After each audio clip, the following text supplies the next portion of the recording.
ഒന്നൂടുണ്ട് ബാക്കി. നമസ്കാരം. ഒരു മലയാള സിനിമയ്ക്ക് ഇന്നേ വരെ കിട്ടാത്ത അത്രയും ജനപിന്തുണയാണ് ഇന്ത്യ മുഴുവൻ മാർക്കോയ്ക്ക് ലഭിക്കുന്നത്. ഓരോ നാട്ടിലും റിലീസ് ചെയ്യുമ്പോഴും അവിടെയെല്ലാം തിയേറ്ററുകളിലെ ചില തിയേറ്ററുകളിലൊക്കെ ഒരാഴ്ചത്തെ ടിക്കറ്റ് പോലും വിറ്റഴിയുന്ന അവസ്ഥയാണ് നമുക്ക് കാണാൻ കഴിയുന്നത്.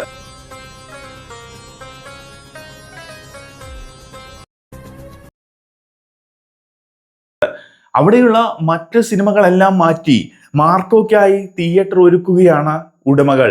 ഓരോ ദിവസം കഴിയുന്തോറും കൂടുതൽ കൂടുതൽ തിയേറ്ററുകളിൽ പടം ഓടിക്കൊണ്ടിരിക്കുകയാണ്. എവിടെ നോക്കിയാലും പോസിറ്റീവ് റെസ്പോൺസ് ആണ് നമുക്ക് കാണാൻ കഴിയുക. പിന്നെ പ്രശ്നമായിട്ട് ചിലർ പറയുന്നത് വയലൻസിനെ കുറിച്ചാണ്.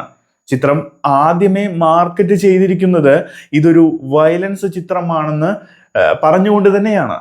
അപ്പൊ ഇത് മുൻകൂട്ടി കണ്ടിട്ടും അറിഞ്ഞിട്ടും എന്തുകൊണ്ടാണ് വയലൻസ് കൂടിയെന്ന് നെഗറ്റീവായി പറയുന്നതെന്ന് എനിക്ക് മനസ്സിലാവുന്നില്ല. കാരണം വയലൻസ് പ്രതീക്ഷിച്ച് വരേണ്ട ആളുകളല്ലേ ഈ സിനിമയ്ക്ക് കയറേണ്ടതുള്ളൂ. തമാശ പടമാണെന്ന് പറയുമ്പോൾ നമുക്ക് തമാശ പ്രതീക്ഷിക്കാം. വയലൻസ് ആവുമ്പോൾ വയലൻസ് അല്ലേ നമ്മൾ പ്രതീക്ഷിക്കുക. അതുപോലെ ചില തെലുങ്ക് റിവ്യൂവേഴ്സ് അവർ തിരയുന്നത് ലോജിക്കാണ്. തെലുങ്ക് ചിത്രങ്ങളുടെ പ്രത്യേകത അവരുടെ നാട്ടിൽ ഭൂമിക്ക് ഗുരുത്വാകർഷണ ബലം ഇല്ല എന്നതാണ്. കാരണം നായകൻ ഒന്ന് തൊട്ട് കഴിഞ്ഞാൽ 100 പേര് പറന്നു പോകുന്ന കാണാം. അവിടെ ലോജിക്ക് പോയിട്ട് ലോ എന്ന് പോലും പറയാൻ നമുക്ക് വഴിയില്ല. ആ ഒരു നാടുകളിൽ എന്തുദ്ദേശിച്ചാണ് ഇങ്ങനെ പറയുന്നതെന്ന് മനസ്സിലാവുന്നില്ല. ഞാൻ ഉദ്ദേശിച്ചത് എല്ലാ തെലുങ്ക് ചിത്രങ്ങളും അങ്ങനെയാണ് എന്നല്ല. പക്ഷേ അവിടെ ഹിറ്റായിട്ടുള്ള ഭൂരിഭാഗം സിനിമകളുടെയും അവസ്ഥ ഇതാണ്. അവരാണ് ഈ ലോജിക്കിനെ കുറിച്ച് പറയുക എന്നത് കേൾക്കുമ്പോൾ ഒരു തമാശയായിട്ടാണ് എനിക്ക് തോന്നുന്നത്. എന്തായാലും ഈ റിവ്യൂ ഒന്നും പടത്തെ യാതൊരു തരത്തിലും ബാധിച്ചിട്ടില്ല. സിനിമ വമ്പൻ കളക്ഷനിലേക്ക് ഉയരും എന്ന് നമുക്ക് ഉറപ്പിക്കാം.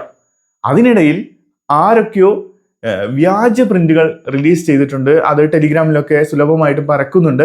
ഇതിന് പിന്നിൽ ആരാണെന്ന് കൃത്യമായിട്ട് അന്വേഷിക്കേണ്ടതുണ്ട്. ഇതിന് പിന്നിൽ എന്ത് ഉദ്ദേശമാണുള്ളത്, ഉണ്ണിയോടുള്ള വിരോധമാണോ ഇതിന് പിന്നിലെന്നും കൃത്യമായിട്ട് നമുക്ക് അറിയേണ്ടതുണ്ട്. എന്തായാലും മാർക്കോ ഒരു സംഭവമായിട്ട് മാറിക്കഴിഞ്ഞു. സിനിമ കണ്ടില്ലെങ്കിൽ അതൊരു കുറവായിട്ട് ഇന്ത്യയിലെ എല്ലാ ഭാഷയിലുള്ള സിനിമാ പ്രേമികൾക്കും തോന്നി തുടങ്ങി എന്നതാണ് സത്യം. സിനിമയുടെ യഥാർത്ഥ കളക്ഷൻ പുറത്തു വിടുമ്പോൾ സിനിമാ പ്രേമികൾ ഞെട്ടാൻ എന്തായാലും സാധ്യതയുണ്ട്. ഗവൺമെന്റിനും അതുകൊണ്ട് ഒരുപാട് ലാഭമുള്ള കാര്യമാണ്. ചിത്രം 100 കോടി ആയാൽ ഏകദേശം 23 കോടി രൂപ ടാക്സ് ഇനത്തിൽ ഗവൺമെന്റിന് ലഭിക്കും. അതുകൊണ്ട് മാർക്കോ ഹിറ്റായാൽ നമുക്ക് എന്താണ് ഗുണമെന്ന് ചോദിച്ച് കമന്റ് ഇടുന്ന പലരെയും കാണാം. അവർക്ക് അറിയേണ്ട ഒരു കാര്യം ഇതാണ്: ചിത്രം വിജയിച്ച് കഴിഞ്ഞാൽ, അതിന്റെ കളക്ഷൻ കൂടിക്കഴിഞ്ഞാൽ നികുതിയായി ഗവൺമെന്റിലേക്ക് കോടികൾ കുമിഞ്ഞുകൂടുന്നത് നമുക്ക് കാണാം. ഇത് ഗവൺമെന്റിന് ഒരു ആശ്വാസമാണ്.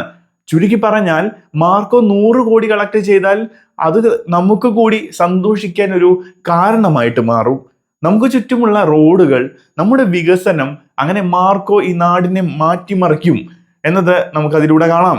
അതുകൊണ്ട് തന്നെ ആ നടന്റെ സിനിമയാണെന്ന് കരുതി അനാവശ്യമായി ഡീഗ്രേഡ് ചെയ്യാതിരിക്കാൻ നിങ്ങൾ എല്ലാവരും ശ്രമിക്കണം. മറ്റു രാജ്യങ്ങളിലെ പാനീയം വലിയ സംഭവമാണെന്നുള്ള രീതിയിൽ സോഷ്യൽ മീഡിയയിലൂടെ പ്രൊമോട്ട് ചെയ്യുന്നത് നമുക്ക് കാണാം. അതിനവർക്ക് പല ന്യായീകരണവും ഉണ്ടാവാം. അതൊക്കെ അവരുടെ ഇഷ്ടമാണ്.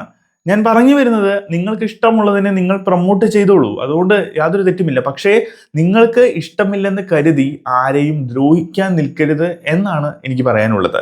കാരണം ഇത് വിജയിച്ചു കഴിഞ്ഞാൽ നമ്മുടെ രാജ്യത്തിനാണ് അതിന്റെ ഗുണം. നമ്മുടെ രാജ്യം വളർന്നാൽ നമ്മുടെ അടിസ്ഥാന സൗകര്യങ്ങൾ വർദ്ധിക്കും, പട്ടിണി മാറും, നമുക്ക് സന്തോഷമായിട്ട് ജീവിക്കാനുള്ള ഒരു അവസരം ഉണ്ടാവും. അതുകൊണ്ട് മാർക്കോയെ ഡീഗ്രേഡ് ചെയ്യുന്ന തരത്തിലുള്ള പോസ്റ്റുകളും കമന്റുകളും ഒക്കെ ഇടാൻ തുടങ്ങുമ്പോൾ ഈ കാര്യങ്ങളൊന്ന് മനസ്സിൽ വെക്കേണ്ടതുണ്ട്. ഓരോ സിനിമ കോടികൾ കളക്ട് ചെയ്യുമ്പോൾ നമ്മുടെ ഖജനാവിലേക്കും കുറച്ച് പണം വരുന്നുണ്ട്. കുറച്ചെന്ന് പറയാൻ പറ്റില്ല, കാരണം അതൊരു മോശം കാര്യമാണ്. കാരണം കോടികളുടെ കണക്ക് നമുക്ക് നോക്കേണ്ടി വരും. അത്രയും കോടി രൂപയാണ് ഓരോ സിനിമ വിജയിക്കുമ്പോഴും ഖജനാവിലേക്ക് കയറുന്നത്. മാർക്കോയുടെ വിജയത്തിൽ നമുക്കും സന്തോഷിക്കാം.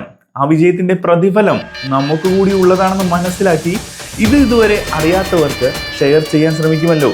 അപ്പൊ മറ്റൊരു വീഡിയോയിലൂടെ നമുക്ക് വീണ്ടും കാണാം.